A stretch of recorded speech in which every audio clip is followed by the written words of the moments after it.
Good morning, good afternoon, good evening, wherever you are on the surface of the earth. I'd like to welcome you again to another edition of Banter with Bisi. I'm always so excited to be here, and today's topic is really one that is very personal to me because it's a path I have walked in life, and so I really am excited to share with you. So why don't you call your friend, tell someone to join in on my YouTube channel, Bisi Vitayo, on my Facebook page, everyone who needs to talk to hear this. What are we talking about today? We're talking about being true to yourself. We're going to be talking about identity crisis. Why is it that people are not authentic? What are the risks and the dangers, the implications of not being authentic? And how can we be authentic? My name is Bisi Vitayo, and I honestly welcome you. I'm so excited today. I really am excited today. Like I said, the topic is one that is really personal because it's a path I have walked. It's a challenge I have been through. And even in my years of counseling, I've observed that it's a path that a lot of people are having issues with. I know another reason that makes it very exciting is that I have someone who's so special to me, who's going to be talking this with me. This is some person I know that is really loaded and equipped by the grace of God to talk about this. I'm going to bring her on and she'll be introducing herself. Like I said, call someone to tune in to Banter with Bisi. We're talking identity crisis today, and we're going to be sharing a lot of things. We're going to be talking some personal things as well. So tune in on the YouTube channel, Bisi Vitayo. Join in on Facebook. And please, when you go on the YouTube channel, can you please like and subscribe? My name is Bisi Vitayo. I'd like to bring on my guest to today's topic on Banter with Bisi. Okay, so as in, as in, she's someone, I'm going to ask her to introduce herself, but she's someone who's very dear to me. And I say this, I'm sure she knows I do not play around with words. And I mean it from the depth of my heart. And she's some person I'm glad to be sharing this stage with, especially on a day like this. I'm going to ask her to introduce herself, but before she does that, my husband and I, of course, we talk a lot. He knows the people who come into my life and at different times too. And I remember he just kept hearing me talk about Pastor Mayakun, Pastor Mayakun, Mayakun, Mayakun. And so he didn't know who she is. He had never met her, but he just knew Pastor Mayakun was some person that had come into Bisi's life at this time and stage of her life.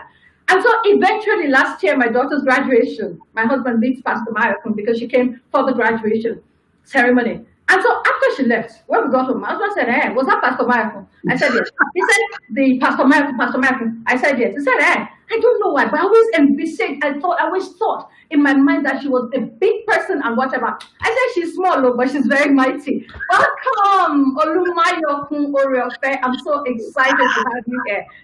I am delighted to be here, my darling sister. You are my divine sister that God infused into my life, and I'm so glad to be here. I'm so happy, so delighted to see what God is doing in your life and how you came about this. And I remember when you wanted to start, you bounced it off me, and I can't believe I'm here with you live. Thanks be to God. Okay, so hello people. My name is Olumayokun Oreofe, and by the grace of God, I am first a child of God, and then I was called into ministry to bring women together, especially women, in the business space, women in the market space, to come into the place of prayer where God will be shaping all that concerns their life, perfecting all that concerns their life. And so by the grace of God, I am the chief servant of the Victorious Spring Women Ministry that has the arm, the Thriving Enterprise, the Thriving Business Women's Fellowship, okay, that we call TBWF. And somewhere along the line as well, the Lord inspired me to start the Thriving Enterprise Development Center, which is the place where we bridge management and management knowledge and skill together, and I also preside over that. I'm so grateful to be here. It's not about me today. It's all about all of us because we want to know what it is about the subject matter of today. So here I am. Thank you. Welcome. And so you pardon me, I'll call you Mayakun. All right, so we won't do PMO, we'll do Mayakun. Okay, thank you very much for coming on doing this with me. And I really am very glad. I said, when this topic came to my mind, I mean, it was you that came to heart. And the reason is not just because I wanted my Prophet to come on this with me. I believe it's just because of what the Lord has done in your life and through you. Before we go on, I mean, we're talking basically on identity crisis. And what we're trying to do is to get our listeners, our viewers, to become authentic, to become who they are and what God is. Pastor Michael, I stumbled on this definition of identity, and I'd like us to start it from there. But in one of the dictionaries I use, it said to me that identity means the difference in character, the difference in character that marks off an individual from the rest of the same kind. I mean, I saw different definitions, but this just hit me. It says it marks off an individual from the rest of the same kind. So that's identity. Okay, so if that which marks me up has been different from everybody. Everybody is a child of God. But the bottom line is there's a difference about me. That's what this dictionary is saying to me. Everybody is a woman, so to speak. People are women. But there's a difference. There's something about me as an individual that marks me up from the rest of the same kind. And so the first thing I'd like to ask you, Pastor Mayakun, if this is the way it is, and I'm sure that there are other definitions in your mind, how would you define, or from what perspective would you define identity? How do you view identity? Thank you. All right. I love the definition that you have decided to pick, because actually, I didn't see that definition, but in my spirit, I kept hearing the word differentiation. So I penned it down, and I said that differentiation is really the crux of the crisis that we are talking about. When you cannot differentiate yourself, from the next person, then there's a crisis, because you want to be like the other person. So for me, differentiation is like that, your unique taste. Differentiation is that thing you bring to the table that just makes you, like the word, different from every other person. We may look alike, but then we are different. You are a woman, you may be my exact height, I may be your exact height, we may wear the same size, but there's just something different and unique about us. For me, the word uniqueness stands out, and that's what differentiation is to me. Okay, and so this differentiation we're talking about, and I like that also, the uniqueness. So are we saying it's something on the physical only? Because we have people who are really identical twins, right? And so this uniqueness, is it something, is it something on the outside only? I mean, like you're wearing this, your braids, I'm wearing my hair like this. Is that what differentiation is? Is that what, I mean, the kind of bags I carry? So what are we talking about here? From the context of this discussion, from what we are saying, which is it is the real context. Every other thing is an addendum. The real thing about identity has got to do with creation. It has got to do with that thing that you have come into this world to do that makes you spicy, that makes you different, that makes you needed. It is the value you have brought to the table to add, which is totally different from every other person's own. So the perspective we're talking about is from the mindset of the creator, the creator's mindset. I call it the original intent of God. That's it. Because God's original intent for me is different from God's original intent for you. In some facets of life, or in some facets of those expressions, we may lapse. Okay, you are having maybe like a Facebook live, maybe I have a Facebook live, but what might be our subject matter will totally be different. It's like having blenders. Let's just use that as an example, because as women will understand that, men will understand that we use blender in the kitchen. You have blenders, and you have the Sunny, and then you have maybe another one. There are in my kitchen right now, I can picture it. I have 3 on the worktop. Why do I have 3? Is it that one is not working? No, the 3 of them are working, but they do different things. And the one I really want to talk about that has, a major differentiation for me is the fact that normally when I was growing up, when I was much younger and in my parents' home, the blender that we used to use, that whole set comes with a dry blend and, the liquid one, okay? But now here comes this blender that says, I can do all. So within that blender, within the same jar, you could do your dry blend. So you blend, the stuffs, the melons and all of that, and the crayfish and what have you. And then you could also do your smoothie. You could blend your pepper stuff and all of that, whatever it is that you want to liquefy, put liquid to, and then blend. So for me, that differentiates that blender from every other one that needed another attachment before I can do everything I can do. So there are people like that. God has brought us all into this world for uniqueness. It's not just about him wanting to populate the earth. He brought us here for an assignment. And so your assignment makes you different. Your assignment is that thing, is that thing that differentiates your identity from somebody else's own. Okay, so I can say in essence, right, Mm. that the who I am Yeah, is what determines the what I'm made to do. exactly. So there's a need for me, Olabisi, to understand who I am Yes. before I can effectively function in what I've been called to do. And so that Yeah. brings me to the first thing, Pastor Michael. Mhm. I'm not pastor. I'm not saying pastor. Okay, Yeah. that brings me to Yes. how do I know who I am? How do I know this? How do I mean, like a lot of times you have motivational speakers, they come, you have to know, but sometimes it leaves us more confused than when we started off. How do I know who I really am so that I can begin to flow into what I'm called to do? Okay, so first thing first is this. And I'm going to go back to that example again. I don't know why it's, those stuff that come to me. Hmm. Why was I able to tell the differentiation between those three blenders? I read up the manual. I heard the manufacturer say so. And God is the manufacturer of all of us, whether you are of my faith or another faith. Every one of us was created by this same God, okay? The creator.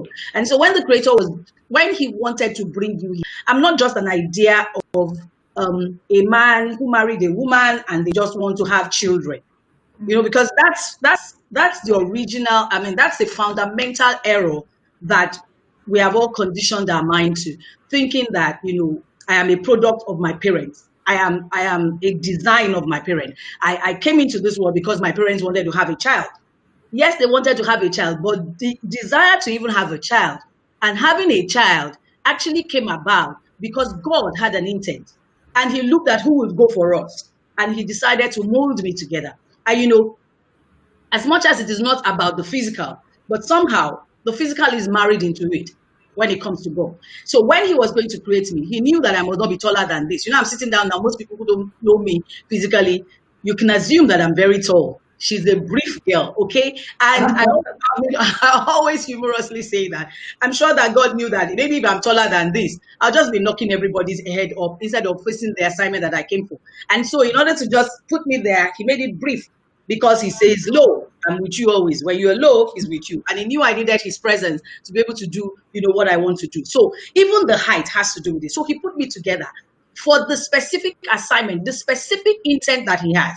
So it's not about what my parents want me to be or what my parents wish that I become or what they had in mind, that they wanted to, the gap they wanted to fill that made them to bring me into this world. It is about what God wanted to do when he decided to design me. And so those who designed that last blender that I was talking about had it in mind that, okay, instead of us having to carry one unit to do the dry blend and do the liquid one and all of that, let's put all in one together. And that's why that blender comes into the market, is more expensive than most of the other ones.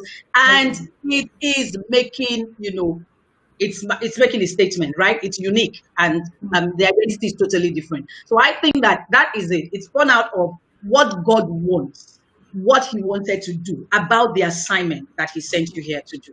And that is really the who, the who. Okay. So when you tell me what God wants, and I'm sitting down there, I'm like, okay, I'm listening to Olumayaka, I'm listening to Bisi talk. The reason why they can say this is because they're spiritually like that. Okay, but I just gave my life to Christ. I'm trying to find who I am. And you're saying it's what God wants. How do I know what God wants for my life? I mean, like, how do I get to that place that I have an understanding of what God wants? Okay. Actually, that's the question you asked me. That how do we get to know? And I said I read something. I heard from the manufacturer. So I would say to you, you need to go to the. Okay, like I said, it's not about my parents. So going to my parents may help if my parents are discerning enough to have discovered, for them to have maybe like asked God, this child you're giving to us, what is the essence of this one again? Who is this person and what is this person here, to accomplish? Why this addition in our family? But whether they have discovered or they have not discovered, it is your own responsibility for you to know who you are, okay? And manufacturer, and God is our manufacturer. And so you need to ask God. That is one. Now, asking God, is he going to come and with that big voice from the sky and he's just going to tell you, okay, woo, woo, woo, woo, woo, Mhm. okay, you're supposed to be an accountant or you're supposed to be a preacher? No. You go, going to God is also going within. Mm. For me, is, looking inwards, because I call something the wiring. There's a way that we are wired. There is a wiring. You begin to look when you want to discover. You see, you have been exhibiting these things for Mm. all you care. But then, because you are not conscious of a discovery you want to make, then you are not picking it. I heard my spiritual father say that there was a time he wanted to buy a vehicle, okay? And he just decided, oh, I like this and I want to buy it. And just when he decided that this is the model, this is the make, this is the kind of brand he wants, right? That was then he began to see it on the streets. Everywhere he turned to, that car was just like right in Yes. front of him. And he asked himself, did they just throw them all out? No, Mm. they've been there. But because he wasn't conscious, he wasn't out to discover anything. He had not painted, he could not like notice them. But when he discovered what he wanted, right, then he began to say, so when you make up your mind you want to discover who you are, then you look inwards and you will see those things that you do, those things, the way you are carved, the things that you like almost effortlessly do. A blender doesn't cry to blend. Mm. Mm. Mm. I hope that helps.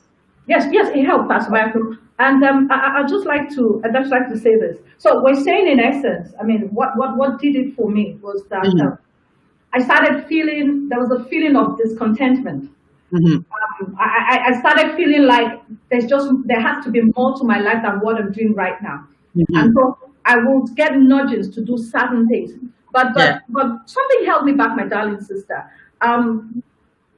The people around me, society. Mhm. I had this like restriction, and people, the way people tend to look at you like, are you sure you know what you're talking about? Mhm, And when you mhm. hear that, it douses it in you. Do you understand? So Yeah. what do you think about this? So that means there are influencers to one being authentic. I'm talking negative now. So what are Yeah. the negative things that could influence or douse the real me from coming out? You already said it. Exactly. Because one of the things that intimidates us the most in becoming and being authentic, in becoming in expressing who we are, it's not even in expressing who we truly are, okay, are the people around us. And when I say around us, immediate people around you are the most threatening entities around us. Why? Mm, They've always known you. They've always known mm, you. They've always known you before you even got to that point of discovery. They've known you from the time when you were not deliberately, manifesting who you are. And so when you now say, oh, I'm getting on Facebook Live, banter with Bisi, and everybody is asking themselves, not everybody, some people are asking themselves, are you for real? Okay, because now it's the trend. Everybody goes online, everybody goes live. So she mm, also wants to be in that space. That's their mindset. But you know what? People's opinion about us shouldn't stop us. That's what I'm going to say to anybody listening to me out there. mm, People's opinion should not stop you. You want to know why? Because you are not going to account to that person at the end of age. That mm, person is, God didn't take permission from those sets of people, okay, before he brought you here. Therefore, at the end of age, you are not going to stand before whoever it is that presently surrounds you, whether far or near, okay? You're not going to stand before them to give an account of your life. The one who sends you is going to take an account. And when you are there, he's not going to be taking such excuses as, oh, it was because it was said that I also want to belong. That's why I felt so embarrassed, or it was because I was too short, or it was because my voice wasn't loud enough. And then he will ask you, there's the mic and you could to amplify your voice. So all I'm saying, bottom line is that there is no excuse for you not to express yourself. That bit of it about the people around us intimidating us, or sometimes not even people deliberately intimidating you. You are being intimidated by others because you see them manifest in their own identity. They manifest who they are, and then you feel lesser than them because you are not in that space. You are not sent to their space. You are sent to your space. You have a place and you have a space within that place for you to manifest. So just be who you are. And you know what? By the time you begin to give expression to it, then the authenticity comes. People begin to identify with it. People begin to relate with it. You are sent to a people. You are sent always, whether in the spiritual, whether in the physical. You are always, your value is brought to the table to be added to some people's life. And it is just like, thank you, Holy Spirit. It is just like this. It is like when sugar comes, place sugar in a place, place honey that is not, maybe not 100% in a place, okay? Place fish somewhere. You cannot tell why ants will trace the sugar and the honey that is not maybe original honey, and flies will go towards the fish. That is how it is designed. So when you show forth, if you are the honey, if you are the sugar, ants will come after you. If you are the fish, flies will obviously follow you. Okay, so that's how it is. So don't care what anybody is going to say, who you are being intimidated by, or who is intimidating you. Doesn't matter in this matter. Okay, as you were talking, Michael, what picture that came to my mind, you talked about people who had always known you and they just kind of think that this can't be you. Two people. The first one is the story of King Saul. I mean, when the Spirit of the Lord came upon him after he had met with the prophet Samuel, and he started to prophesy. And the people were like, is Saul also amongst the prophets? And so some people said it in amazement, like, wow, I didn't believe Saul had it in him. And some people said it like, even you, Saul, what are you doing in their midst? So we have to be careful. There are those who will see it like, wow, I didn't know you had so much with you. So there's a need for us to begin to gravitate towards those ones who will see that this is the way you're packaged now, and would help to bring it to the fore the more. And then we need to separate the more from those who will look at you and say, you too, like you rightly said. And the second story that comes to mind again as you were talking is the story of Moses. And when his sister Miriam and his brother Aaron, they just didn't understand the fact that places and levels had changed, right? I mean, so I'd like to come to that with you. I'd like to ask you, because I know you do a lot of work with a lot of people. I see the huge followership of women. I mean, I've gone to you with you to Abeokuta, the women that ordered you. I went with you to Ibadan, and I saw. And then you have the Lagos crowd as well. I'm going to ask you now, just for some person who is out there listening, how were you able to sift those who are like, wow, Mayokun, I never thought you had this in you. And those who are looking like you, at you like, the PhD ones, the pulling down syndrome. How do we handle this? A lot of us cannot handle this, especially when there are people who are close to us, like your husband, your spouse, your siblings. How does one manage this? How does one go about this? I'll just I'll use this as an example, and then I'll say something about it. You see, in those days because I used to be in business, and then I had a lot of crisis in business, which, of course, with benefit of hindsight now, was actually orchestrated by God for me to discover the real me, the real assignment that he sent me to do. And of course, it was misunderstood in those days, that I was just being reckless and I was just messing things up for myself, not knowing that storms of life come sometimes to help you, to settle your potatoes. When you put your potatoes and it's all rough, but when you go through that rough part and all of that, the potatoes just begin to settle. Anyway, in order for God to settle me and put my, focus in the right direction, and stuff's happened. And so some people kept relating with me based on that I went through, right? And at some point I discovered that, that storm was actually for a discovery. It was God's way, it was like that Jonah thing, he needed that awakening. It was that throwing him out of that boat, throwing him into the water, the ship swallowing him and all of that. And God was saying, this is where I'm calling you to, and giving him the right perspective. And I'm so grateful to God that he did not allow me to continue to go on the wrong path, thinking that I was doing the right thing. I mean, things working and you think you are on the right path, because there are some people listening to me today. The indication or indicator that you are manifesting who you are really supposed to be is not results like that. It's not when things work, even though results has to do with it, because it's going to look like I'm contradicting myself in a bit, because I'm also going to talk about results. But then results of what you want to do or what you're doing that is different from what God wants you to do is not an indication that you are actually in the center of God's will. There's also something called the permissive will of God. But let's leave that and move on to the question I've been asked. Now, so I have those set of people, and I have people, who I also met on ground. They have been doing this, and then you just show up and you say, this is what God is asking you to do. And in my case, I had people who gave me their shoulder. They gave me their ears. They heard what I wanted to say. I cannot say that they actually 100% understood what I was talking about, because did I have the full picture? No, I was just taking, my step as it was told. But they gave me the attention, and I'm like, wow, if you say God said so, let's give it a try. After all, even the things that we do unconsciously was because I did them that you discovered that I could do them. So why are you going to pin me to what I have been doing? Who says that's my end? It's not over till it's over. And so they allowed me be.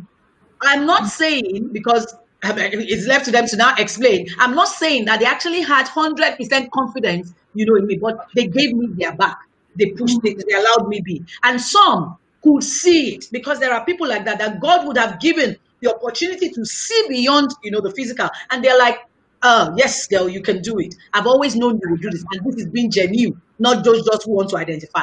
Now, leaving that, I want to come to this to say to somebody that recently have been in some form of situation, like relationship crisis, okay, with certain aspects of my life, in certain relationships in my life. And one day I was driving home, and the Lord said to me, there's no need for you to be burdened and worried stiff like this about this relationship. He said, you focus on your focus.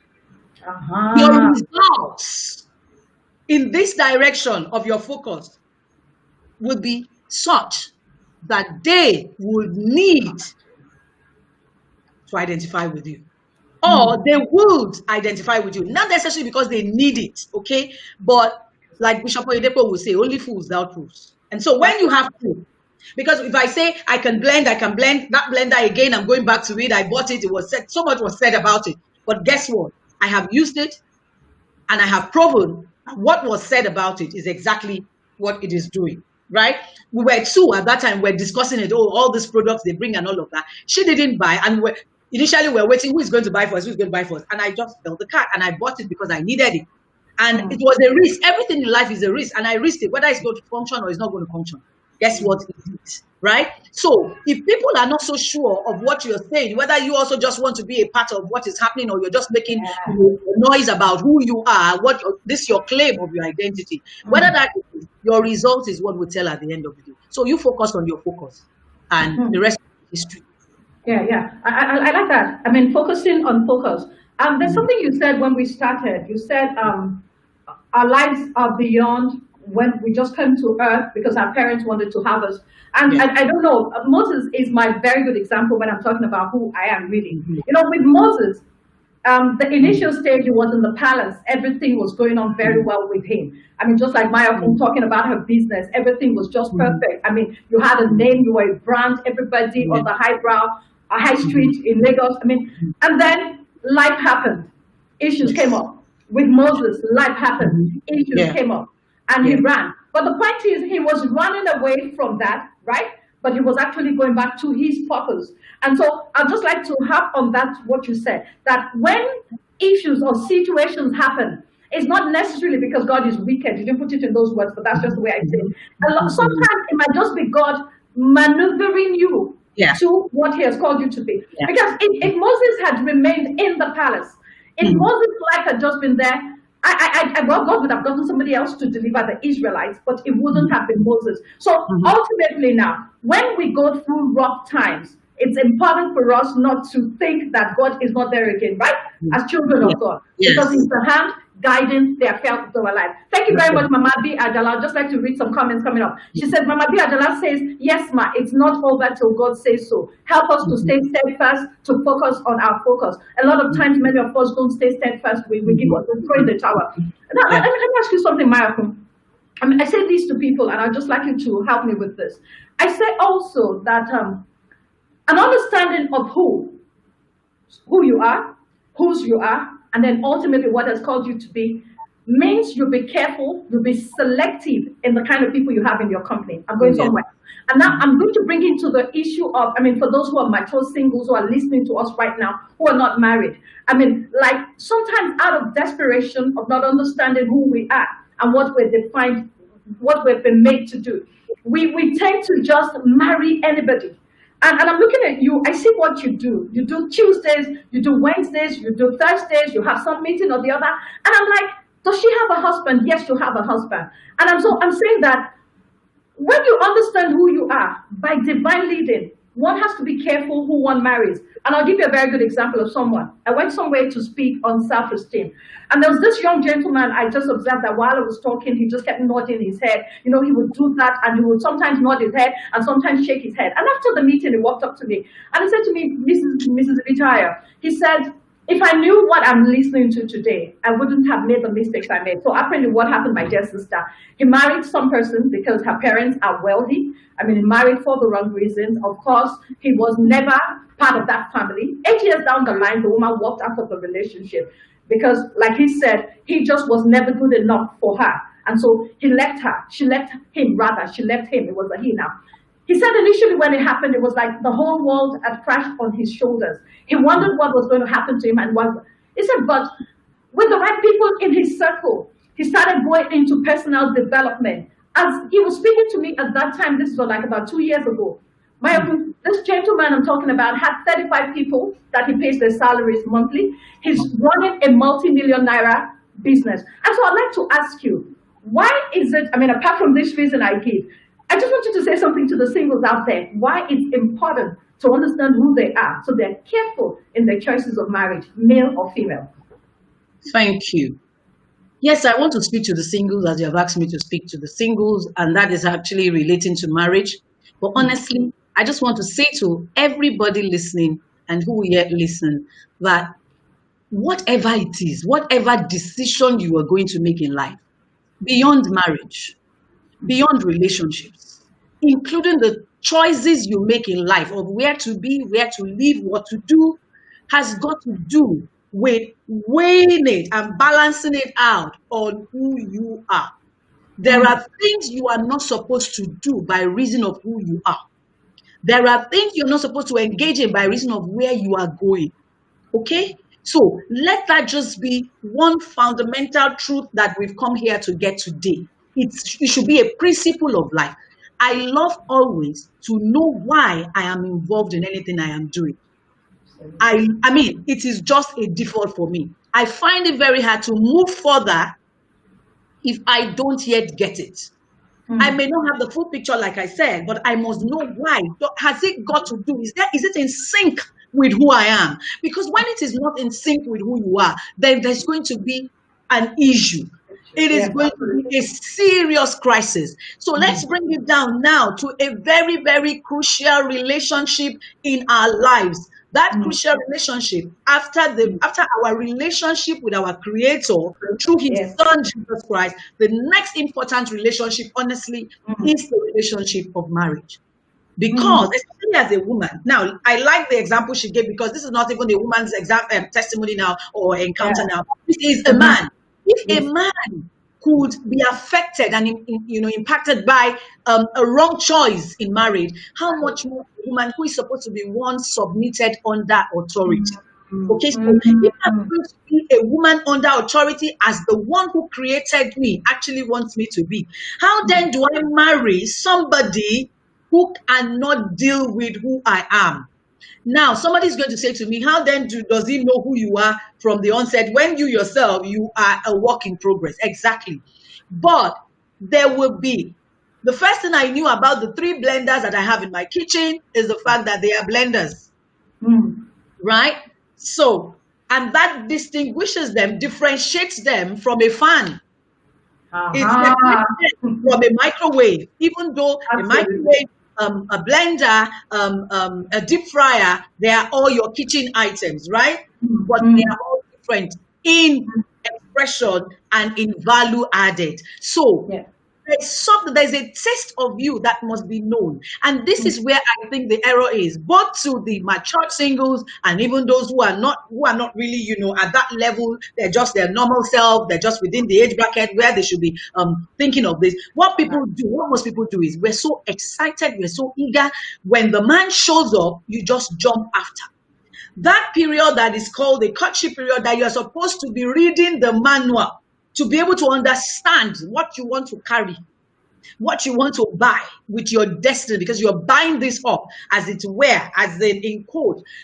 And engaging somebody is like saying, here I am. And the person saying, okay, I take you on. And he also saying, here I am, and you take the person on. Now, that period is the period where you need to be assessing.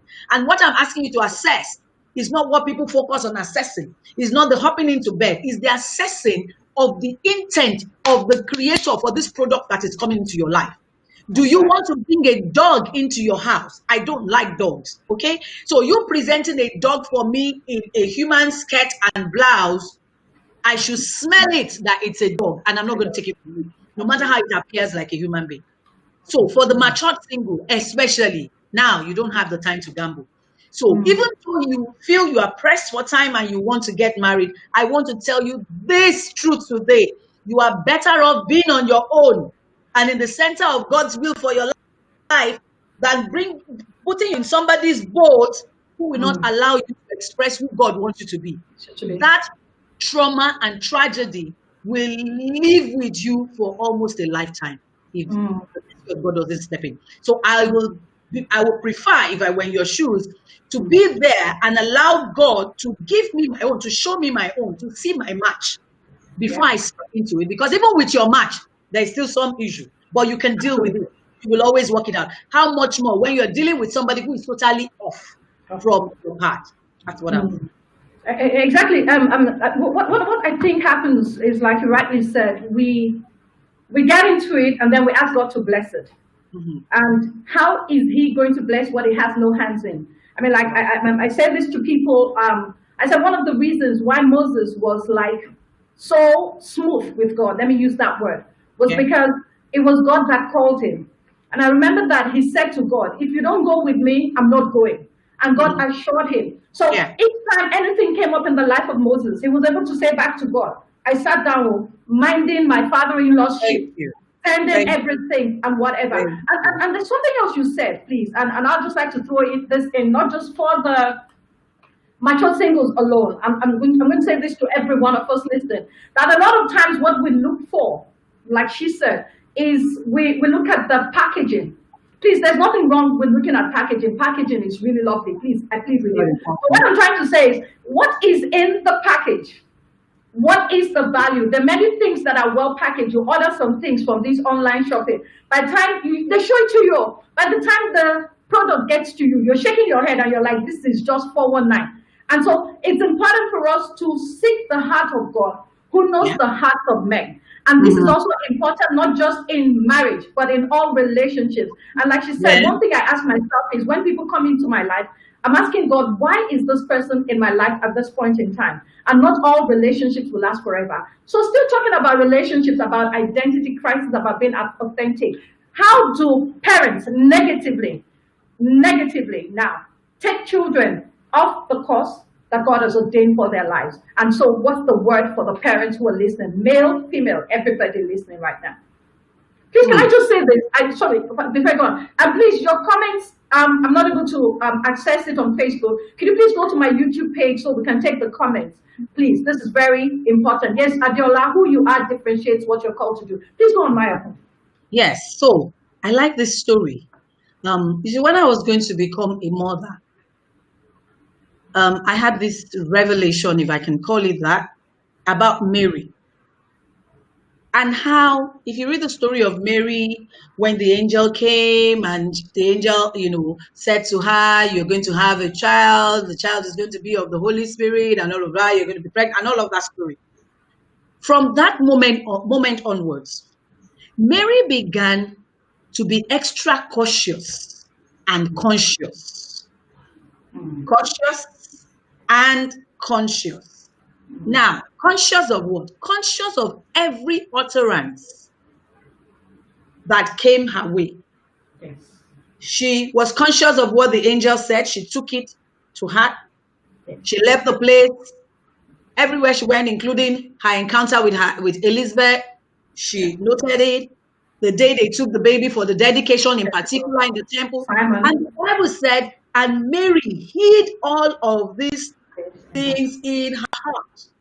So as parents, if you have the right focus, if you have the right understanding of your positioning with God, if you understand that you are only a vessel, a channel through which he brings yet another employee of his onto his organization on planet Earth, then you will know that having children is not really about you.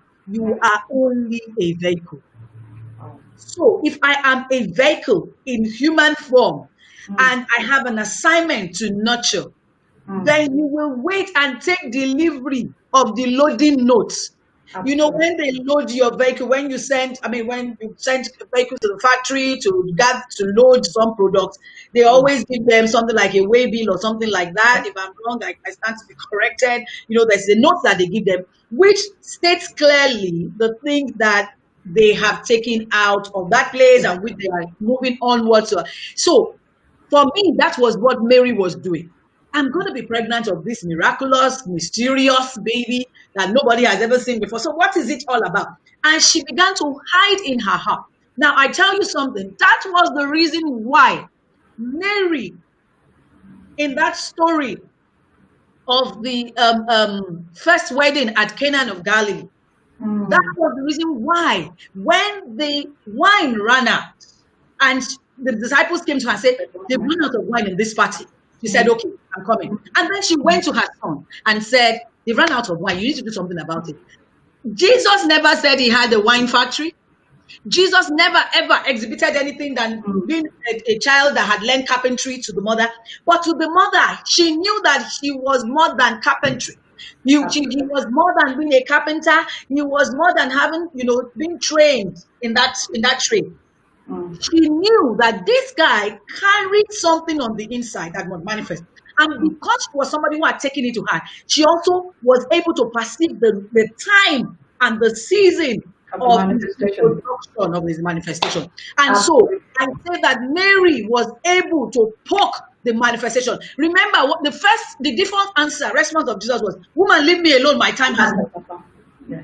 Who then told him? Because the next thing we saw was that he now instructed them, and Mary did not pick an offense because she understood that this guy doesn't really know. I am the mother. I should know better. And I know. So she went to the disciples and said, don't worry about what he's saying. Whatsoever he says to you to do, you go ahead and do. And she just took her place. She wasn't pounding on him. She wasn't, manipulating him and all of that because she was declaring the truth. When you know the truth, it sets you free. And so parents who don't know the truth, you want to try and twist and tweak your children to suit your own, to suit what the society wants.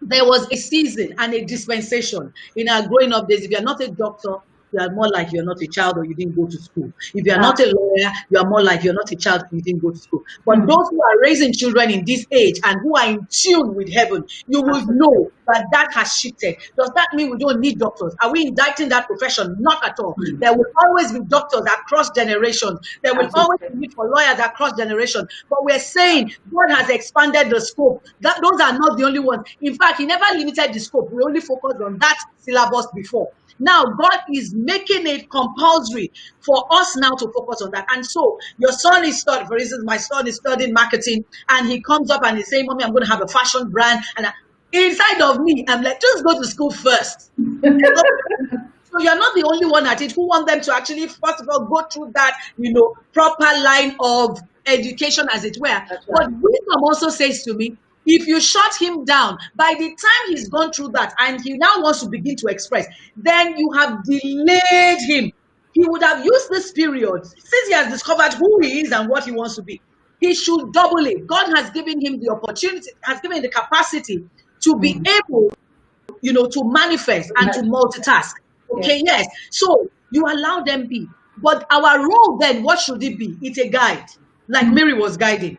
Why was Mary at Canaan of Galilee? She was there because she was guiding. It doesn't have now to be a physical one. Because if you have been to Israel before, okay, you will know that all of this space we're talking about may not just be more than your neighborhood, the entire space that we're talking about, Canaan of Galilee to here and to there, that they were all Capernaum and all that they were doing. Now, do you want to be following your children everywhere? No, but you can follow them everywhere in the spirit if you are discerning. And so for me, I'm going to say to the parents, please don't make them be who you want them to be. But first of all, understand what God has brought this product into the world to be, because they are not first your idea. They are God's idea. Thank you very much. And I'd just like to add this also, because when I do talks on parenting, I say this all the time. I say BC and Mayakun are siblings from the same mother, even identical twins. But the point is the way the Lord has wired us very different. And so it's essential for us as parents, fathers and mothers, to understand how each child is wired and to ensure that we're not in the habit of comparing them and Yeah. assuming that they Yeah. can go at the same pace. This is very Right. important to any parent who's listening. Because when I talk to youth and I talk to teenagers, what they've come back to me and they say to me things like, Auntie, my parents don't understand me, they want me to be. And also, the who you are, understanding who your child is and what he or she is wired to do, also would guide us in this bit about every child has to go abroad to study.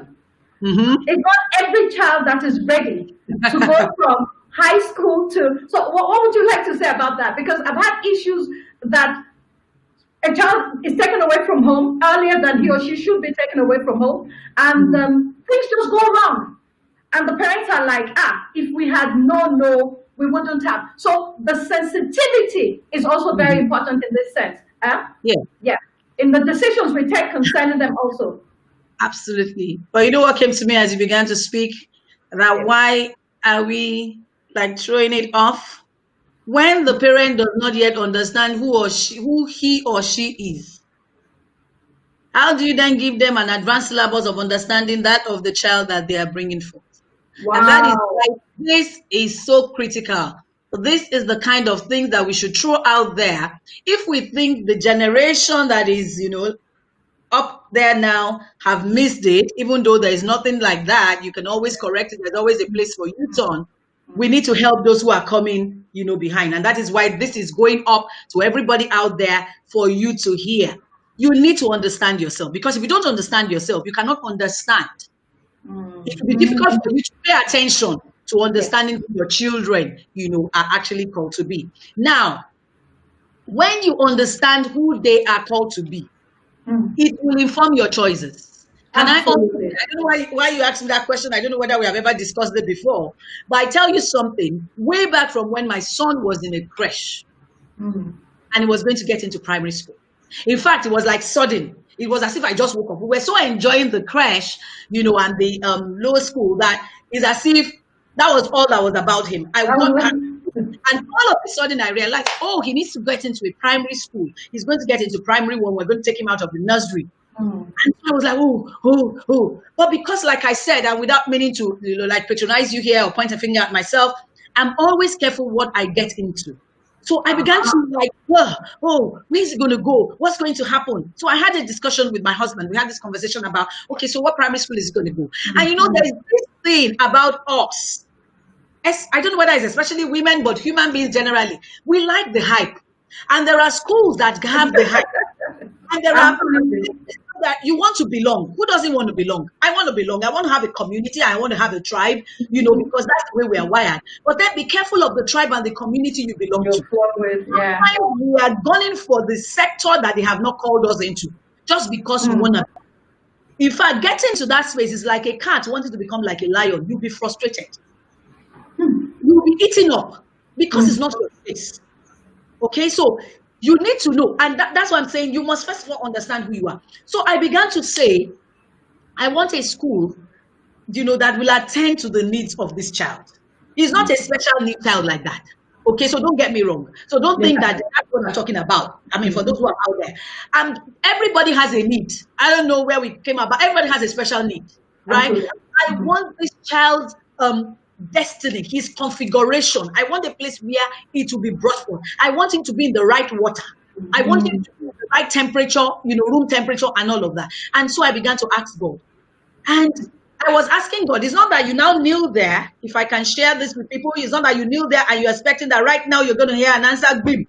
Sometimes, but bottom line is that it says, make your voice known unto him. So cast your cares on him. And I did. And we were now searching. So you need to go forth and search. As we're going, I tell you something, the last place, let me say that, I wasn't, maybe not the last place, but I was not considering we would take our children to Corona. Is anything wrong with Corona? Nothing was wrong with Corona. In fact, Corona was and still is in the limelight. But because I didn't want to get carried away by something in the limelight or whatever, I didn't even put my heart there. Long story short, my son ended in limelight. Where I actually was looking at was one school. I'm not going to mention the name now so that it doesn't look like. There's another school somewhere, in the neighborhood that I wanted my child to go. We did the interview. It was that day he went for the exam that I knew that he wasn't going to go there. Because then I began to hear stuff like, oh, it is the sirens that bring people to this school and the teachers, if your mother is not of the siren nature and the tribe and all of that, your child sits at the back.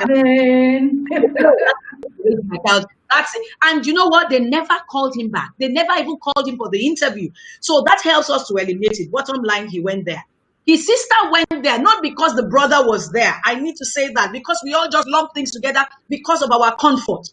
Okay? No, it's not because of the comfort. It's because God approved it. But I want to hit one major point that she said. She said that who a child is has got to do with whether the child will go abroad to study or will stay here. Yeah. Does it mean that they will never go abroad? Because my children used to say, oh, so, okay, we know that we're not going. I said, no, you are only not going for now. Absolutely. Because there is a way that God has designed it. Because we've told them, we're not doing it, in isolation of the ones whose destiny, we're nurturing. We had to carry them along. Now, so there's the primary school, they knew how they got in there. The secondary school, they knew how they got in there. And so, of course, like everybody in school, you want to write Cambridge, you want to write this, or you want to go to a British curriculum school, and we're saying no. And they wonder, why can't I go there? I say, you can't go there because you are different. And that's the differentiation thing. Now, saying you are different does not mean you are superior to somebody. We're just saying you have something about you that is totally that will not allow you into that mold that person has fitted into.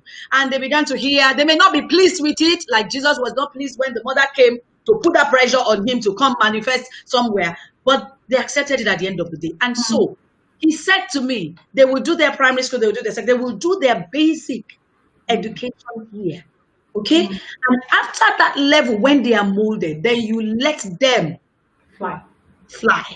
And by that time, it is believed and it is prayed that they already have the content that will help them to be able to weather the storm of life. Now, those they release before then, who go abroad and stuff like that, does it mean that they don't carry the content? They do. Because God knows the species of everyone. He knows the stuff of which everyone is made. He knows that some of those who've gone abroad now, staying here, will stifle them.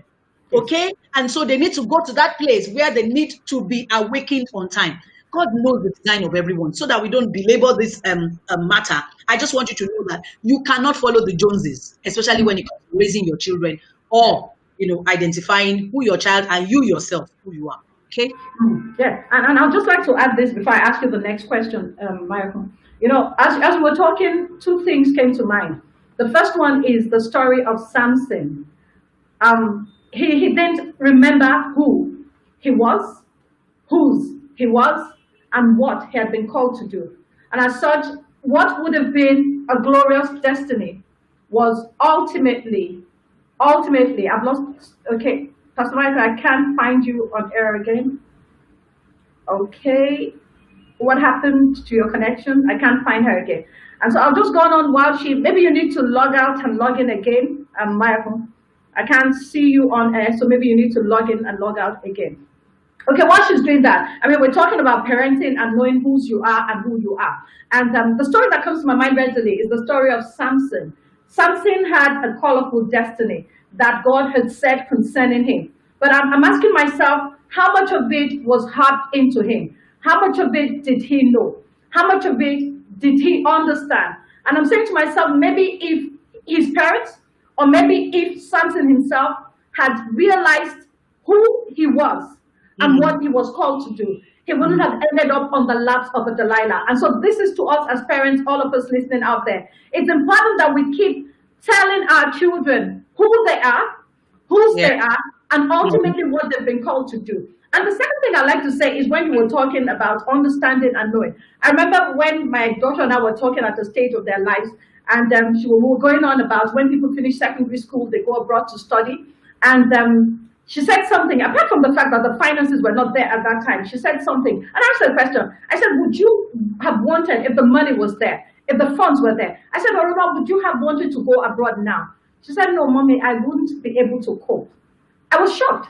I knew that But I didn't know that she understood that as well. And I looked at her and I said, why did you say so? Mommy, she said, I can't be away from you people now. She said, Mm. my brother, that's her brother, Oluwase. She said, Oluwase it was her words. She was very young then. She was still in secondary school. She said, Oluwase is more independent right now. He would be Wow. able to fit in if he had to go now. And she said to me, she said, but I cannot do that now. And so if we need to let our children understand who and what they are. So that way they are not struggling to Mhm. become who they're not. And you know, that really did it for me because it gladdened my heart that this girl understands who she is. And so she understands the fact that she cannot go with the tide, she cannot go with the Yeah. flow. She has to Yeah. go at the pace that God has created her. And I think we owe this responsibility to our parents to make them understand, hey, you are Jesus, oh, hey, you are Samuel, oh, so you Yeah. cannot do what other people are doing. People go, we're being too spiritual. No, we're not too spiritual. We are actually spiritual beings. And we need to impress this in the hearts of our Yeah. children. So, Yeah. at the point I had to say to them, I said, I'm not everywhere with you. I said, but there's a God with whom, before whom, ultimately we're going to stand in judgment, who Exactly. sees what we do. So when they're with me or they're not with me, I'm believing God. I'm not saying they're perfect, that they no way, Yeah. but that they live in that consciousness of who they are and whose they are. Yeah. And so it brings me to this, Michael. What role does Mhm. values play in discovering me? Let me explain why I said this. I, Yeah. I, I find myself, I'm some person who has integrity is major with me, right? Yeah. And also I have this desire to help people. And for a long time, I didn't understand that. I was misunderstood. I remember there's a place I worked, and when we have morning devotion, all I'm doing is charging people, you can be better than what you are. Michael, Yes. I'm talking about 22 years ago, 23 years ago. And I would just do that. I remember at the place I worked, someone went to report to the owner of the school that the way this Mrs. Vita is talking, everybody in your office will resign at the end of. And so I had issues with them because they didn't understand. But at that time when this was happening in my life, I didn't understand that it was part of what God had called me to do. I didn't understand the fact that it was part of what He had. Michael, you've gone off again. You've gone up again, so you need to come back. Please, could you please log out and please come back on? I think there's something with your connection. And so a long time in my life, I was misunderstood. I didn't understand the fact that the values I had has also to do with who I am. How do values come to play? Mhm. Okay, the values, yes. So you remember when I was talking the other time, I said something like, knowing who you are, will help you, would help in deciding the things that you can do and the things that you cannot do. Now, for Mm, me, my values has to do with my wiring. absolutely. It's not something because I've been to sessions, of like vision coining sessions, goal setting sessions, and all of that. And they say you should put your values together, whether your organizational values or your individual values, and all that. And people are maybe they're using like a case study for you. And so when you want to put your own two together, you begin to Mm, like what you see in other people's values. Now, mm, liking other people's values is living outside of your identity. wow. Take that again, please. Liking embracing other people's values, okay, Embracing. is like, living outside of your identity because then you will be stretching and you'll be stretching and stressing to becoming that. Your values Stretching and are the things stretching. that, they are just in you by default. That's your core value. They call it a core value, a core, something that is major. Does that mean that if I have a weakness in a particular area, I shouldn't develop that area, okay, and I should continue to moan in my weakness? No. But it is called the core values. It's called values. The values that resonate with you. With The you, yeah. things that when they are not there, you are likely not to function. You are likely not to be who you are supposed to be. That's what It's values like is. it's like something in you dies. Yes, exactly. So now, now that something also is in me, the devil could attack that value. I'm Absolutely. telling you, he could have attacked that value, and that's why sometimes you see that people's integrity is being challenged. It's not because they don't value integrity, but life throws stuff at them and they are battling. It's like you're driving on the highway and they throw the rim, okay, at you or at your wheel. It's not because you don't know how to drive, but in that moment, you are going to have to battle it. And sometimes it causes a crash, and sometimes you are able to stabilize. Okay, so people who always come from this side of the divide, that look like, is because you don't value it. That's why you are not there, and that's why you are messing up. They had better take that lofty look out of them, because Wow.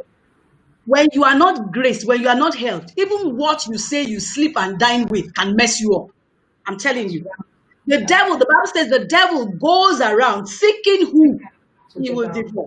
So when he knows that this value of yours is actually your strength of becoming and expressing who you are, he wants to challenge it, he wants to attack it. If part of your value is that if excellence is part of your value, for instance, he wants to challenge it. And I tell you something, people out there, I want you to just hear me, and I'm talking experientially. If you are not yet challenged, if that your value is not yet tested by challenge, please don't tell us it's your value. It's just a Abby, It's just a blabbing. Because you must be tried. Every human being looks, when we were created, it was said that we should go there and be fruitful. And so we all came into this world with that mandate of fruitfulness, whether bodily fruitfulness, whether prowess fruitfulness or whatever. We are all created to be fruitful. But then when life begins to happen, some of us realize that our fruitfulness is being challenged. Some of us had to wait to have our children, and some are still in that space. And this afternoon, I pray for you that the Lord Almighty will prove himself strong and mighty on your behalf, because he's the one who created you with that. And so you are going to become fruitful, right? So it will be challenged. And so when it is challenged, what you need to do is to wage the war. But some people, the moment you come into that space of the storm, then they put the tag on you like it is over. And I just want to say it again, it's not over till it's over. All of us have our proving stage. You said something about Moses, and the more you were sharing about Moses, the more I was saying, Oluwayoke, doesn't that sound like a model of your life? Moses was about went in this direction, and in a bid to one thing, you know what? It was actually purpose. It was identity that made Moses to miss it, because he wanted to live out who he was, but he just did not channel it in the right way, right? And that's how he found himself there. So if that be the case, then Moses was tried. The thing he came here to do was tried. So you'll be tried. So your core values will be tested. So if the value is being tested, nobody should put a tag on us that that's the end of you. If you now accept it as a testament of your life and your permanent state, is when there's a problem. But if I am working at it, if I am there waging the war, trying for my vehicle not to crash, or it crashes now, but then I don't leave it there, I'm still there, I fix it and I'm moving, then nobody should say to me that I am less of who God has ordained me to be. So getting back to the question really now is the fact that that value that you have now discovered, the value that is really yours, will mold you. My value helps me to determine who I get into a relationship with.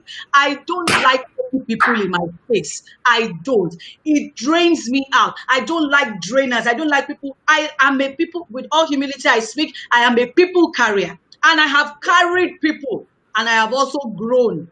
That you are sent to carry people does not also mean that you carry everybody. I used to carry all. I have been able now to identify the people I'm truly sent to, as in really, really, really, really sent to. In my sleep, in my pain, I will attend to the lame. Who is the lame? That person who is not able to stand right now. That person that the world wants to trample and wants to say to that you are a nobody. Those are the ones that my heart goes out to. And the moment I'm able to stretch my hand to you, and I help you up like a child who is learning to walk, and now your limbs are strong and you also can stand, and then we walk together for a while, I drop your hand and I expect you join the crowd. Either you join the crowd with me where we're running to help other people, or you go do your stuff elsewhere. But some people want me to dwell beyond that. Carrying you when you are already matured. Carrying you. If I'm carrying you, I will not be able to hold other people up. So I've been able to identify that. Before now, I couldn't, but I have, at least to this point, that is what I have identified. I may be able to get more clarity as time goes on. So my core value is helping me to shape those people. I have a core value of giving. I have a core value of compassion. And so it molds me. In my pain, I will give. In Yeah. my pain, in my need, I will solve somebody else's problem. And I'm not here to just blow my trump. I'm just trying to help somebody out there to be able to help you, to be able to use your own value to decide and to shape your identity or to express who you are. Thank you very much, Michael. And this is just so exciting. And I want to believe that someone out there is getting, yes, real insight, Mary. Yes, your value determines the people you identify with. That's very true, Yowande. I mean, I say this all the time. It's not out of pride. I'm just very careful who I let into my space. And that's just it, because it's important. You are not called to help everybody. So the ones that God has sent us to, whatever. Okay, and Michael, before we begin, we're actually finishing up now. We've done 1 hour and it's like we just started. What role does age play in this? I hear people say things to me, oh, there's someone out there who's listening to you right now. And the person is saying, I wish I knew this 10 years before now. Oh, I wish I knew this long before now. What would you like to say about age? I'm too old to do anything right now. If I'd known this and I used to get these nudges, the nudges will come. I didn't know this is what it was. I didn't hear a Bisi or a Mayoku or anybody explain it to me this way. So what would you like to say to people who are saying, I'm too old to do what God has called me to do? And I'm smiling because there's always a U-turn and there's always a beginning. Okay, when you still have life, honestly, you still have the opportunity. It's just you may not be able to run as you would have if you were much younger. But bottom line is that you can still run. And you know what? He says, I make my strength perfect in the place of your weakness. And so when God sees that naturally you can't run as you would have if you had started much earlier, then the grace and the strength he will give to you now will collapse, that gap for you. We bridge that gap for you. I want to say to you that Moses was 40 when he committed the offense. And then he had to move into sojourn for another 40 years. And it was at 80, he had the burning bush encounter. And then he started. Somebody can say, yes, but we don't have that kind of lifespan anymore. Yes, but we can also do the mathematics. We can work it out. Okay, my business, that I was running, okay, at that time, should I say, I made this discovery, this different path that I said the Lord called me onto. I made this discovery when I was, I think I was 38 or 37, going to 38. And then I started what I would call ministry proper. I had been in some form of ministry work, but now I started ministry proper at about 38, 39. Yeah, and today I'm 51. And so I have added that. If I did not discover then, I would have lost. If I said I was 39, where will I start from and all of that? And let's assume that I just discovered, because there are things I'm just discovering right now. Today, I wasn't going to mention this before, but I didn't know because I'm like, she may not like it. Our host turns 55 today. And see, it is in this year of her. Yes, let's celebrate her. That's called for celebration. And we really celebrate. Now, it is in her 55th year that she started Banter with Bisi. Okay? Why would she say, I'm 55 now? Why should I be in that space with the young ones? It's online. Like I always joke, it's online. Why should I start the online thing now at 55? But she started anyway. And you can imagine if she did not say yes to the Lord. Whatever it is you are getting today that is blessing you, or that you got the last time she had this session and the one she's going to have next, would not have been. So if you're out there, you're thinking about your age, please forget about your age. It's not about age. When did Sarah have Isaac? When did Abraham leave his father's family, father's land, and began to follow God into a place that is unknown? I mean, you have all those examples out there. Age is no barrier. Even though I agree with you that it burdens us and you are wondering, how can I start? I tell you how to start.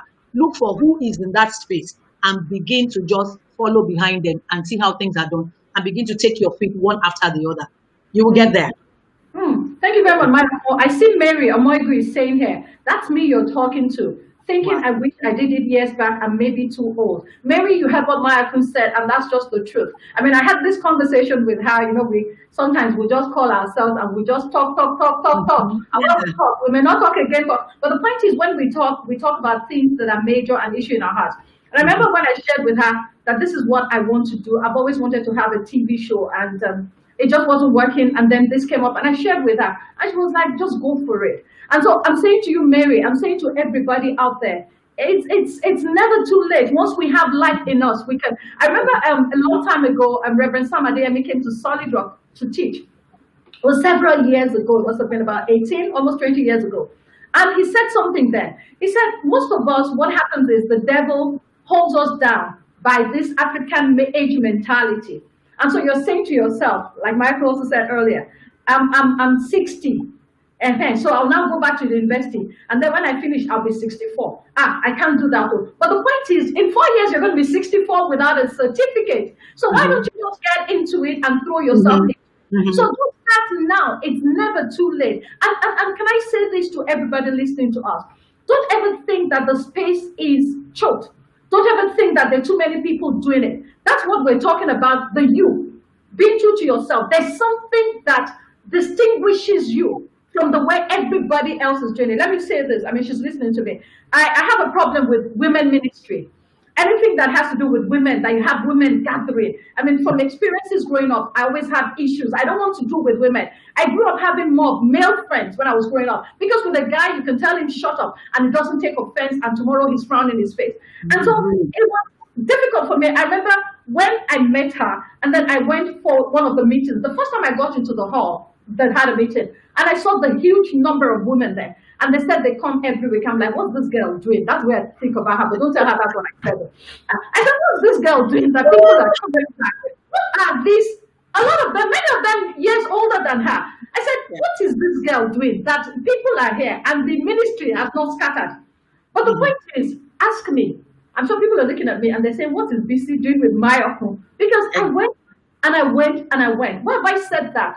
The space is there for everybody. There's a uniqueness about you that when you put yours in, there's a flavor that you have that nobody else has. I mean, I say it all the time. I can give you my sermon notes, but you can never preach it the way I would preach it. I mean, if Pastor E.A. Adeboye gives me his sermon notes tomorrow and I stand before the people of God, it's impossible for me to do it with the flavor that he will do it, because that means I'm losing my essence and I'm trying to be him. And when I try to be him, the world loses me and the world loses what? So when we don't be us, we Mm. deprive everybody else of the That's real right. us. When Mhm. my is not living as Michael, when me care, one day Mary, everybody out there, Mama B Ajala, when we are not who God has called us to be, we deprive the world of what we would have had, what the world would have had. And I think that's just it very quickly. So, Michael, I'd just like to have your, I mean, we've done 1 hour, 12 minutes already. I'd just like to hear, how would you like to wrap this up? Bringing the place of God into this and what everybody who has heard us today should do after now. What would you like to say to our listeners, Michael? This is one story that I just want to leave with us. And when you hear it, especially if you're of my faith, you can go dig into it. Even if you are not, you can get the Bible and dig into it. And it's the story of Jacob. Jacob had lived his life to a certain point. He had lived, at that time he had two wives, he had children, he had he had wealth, as it were, that God had to grab from, an oppressor and all of that. But he got to a point in his life. He was saying, I'm tired of all this struggle. And there was an encounter with God that night when he slept. And he said, just change my story, just bless me. I need your intervention. And somebody is out there, you're crying for the intervention of God. And you know what? In response, instead of God to say, okay, I bless you with the blessings of your progenitors, he said, what is your name? Uh-huh. He's saying, what is your identity? And Jacob was like, okay, yeah, Jacob. And he said, Not anymore. from today, your name becomes Israel. Long story short, what was being addressed there is the fact that you have been carrying the wrong identity. And that is why it's not gelling. It's not, Mm, there's no coordination. You are mm, a square peg in a round hole. From today, your name is Israel. I uh-huh. didn't see where they said you are blessed. but there was a tweak in identity. They took his eyes from the wrong one and took his eyes to the right one. And from that day, he became Israel, and it was called Israel. You are out there. See, I know we're out of time, but I'm just going to read this. I said, Please do. identity is who or what a person or thing is. And your identity really, really is who God made and wired you to be. It is God's original intent for you. However, you have also this identity that you defined for yourself and your own estimation of yourself, of who you are. And then you also have this identity of who others have defined you to be. Now, I now went further to say these three definitions of identity are often not the same. And that differentiation is really the crux of the crisis we're here to talk about today. You know, where there is a discrepancy, that is inconsistency in our identity, then there is bound to be a riot going on within our frame. That riot is the crisis. That's why we have come here to this space today to talk about ourselves. One of those things is what we talk about, the self-esteem. Either you have a raised opinion about yourself, you know, an unreal self-esteem about yourself, exaggerated self-esteem about yourself, or you have a low self-esteem. And it is so critical because ultimately, this identity matter impacts on our health and our well-being. And so my parting word to you today is that you just find the balance. The balance, what is the balance? The balance is not for you to do the division between who they are calling you, who God is, you are calling yourself. The balance is for you to zoom in to who God actually has ordained you to be. When you fit into that, my sister, money will not define your joy. That is why you see some people being joyful and you are wondering, how can they be joyful? You know, they don't have problem. Or why won't they be joyful if they don't have problem? It's a lie. If you know what I'm sitting over, then you will know that I shouldn't be the one putting a smile on my face at all. But I thank God. If you know what she's sitting over, then she shouldn't even be organizing this at all. She shouldn't be here at all. You can say, oh, today is her birthday, she's happy. Okay. But she's been here before her birthday. And she's going to be here after her birthday. Right? In the midst of pain, you still want to help other people solve their own. The reason is when you fit in to God's original intent for your life, you will do things outside of yourself. You do it by His strength. That's my parting word to everybody listening to me and to us today. Thank you very much, Maya Kun. When we find out who we are and who God has called us to be, there are three things you said. There are three people who try to define us. God defines us, we define ourselves, and people define us. And that just reminds me of Moses. I love Moses a lot. I'm sure you've heard me call him a lot of times. Moses saw himself as a stammerer. And so he said he couldn't just do what God had called him to do. His sister and his brother saw him as, isn't it small Moses that was brought out of the river? Wasn't it me? If it wasn't me. And then, but then God saw Moses, and what God saw was a deliverer. And so what my point is saying to you today, whoever is out there listening to us today, it's not so much as what Aaron and Miriam are calling you. It's not so much as the tribe of Kodak and Abiram, the ones who, the first mass burial that God did. It's not what those ones are calling you. It's not what you are even calling yourself. It's basically what God is calling you and called you to do. And Michael, I'd just like to say this about the fact that when you are in the center of what God has called you to do, even in your pain, you reach out to somebody. I was in the hospital, I think 2 weeks ago. Someone close to me had to do a minor surgery. And so I was waiting for her and I was praying, actually interceding. And this call came in, it kept coming. And so I picked the call, wanted to just whisper to the person, I'm sorry, I can't talk right now. And this person just started the catalog of issues she was having, and it was really huge. Michael, I was there with her on the phone. I'm interceding for this person who is undergoing surgery and is major to me. And I'm counseling this person. I'm giving her where to go. I'm directing her on how to go. And so later in the evening, she called me and we're just talking. And she said, so how are you, Kinifa? And I said to her, I've been in the hospital. And she said, when? I told her when I was in the hospital. She said, when I called you, she said, yes. I said, what were you doing there? She said, what were you doing in the hospital? I told her, this person, she said, Auntie me. And what if I said that? Like she said, we don't say these things to blow our horn. The point is, when you're in the center of what God has called you to do, self and flesh dies. You just get life. Your life comes from what you do for other people. Our lives come from, we breathe, we live. And so when we are not doing that, it's just not our real self. So I'm saying to you out there, like Michael has said, many of us are just existing. We're not exactly living. We're not who God has called us to be. And so we will ultimately, when she started off, she said we're all going to stand before God on the day of judgment. And God is not going to be saying, Bisi, you didn't do this because. He's just going to be looking at you. And when God now opens our eyes and unveils to us who he wanted us to be and the lives he wanted us to impact, it will be a shameful thing. He says some people will see Jesus and they'll be ashamed to behold him. Not because they lived in sin, no, but because a lot of people have failed God in what God has called them to do. And so why we have done this today is not so much to speak English in your space. We're trying to say to you, get up. You're not too old to do what God has called you to do. We're saying to you, get up. What you're not doing, you're depriving so many people of what God would have you do. We're saying, get up.